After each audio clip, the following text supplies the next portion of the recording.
What's the meaning of Copernican system?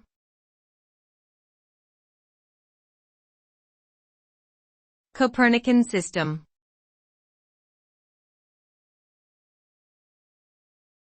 Copernican system.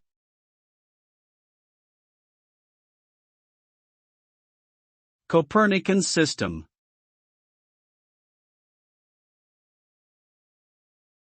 Copernican system.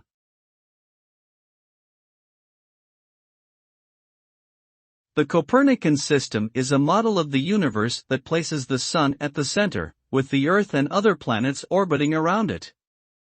This idea was first proposed by astronomer Nicholas Copernicus in the 16th century as a way to explain the observed motions of celestial bodies.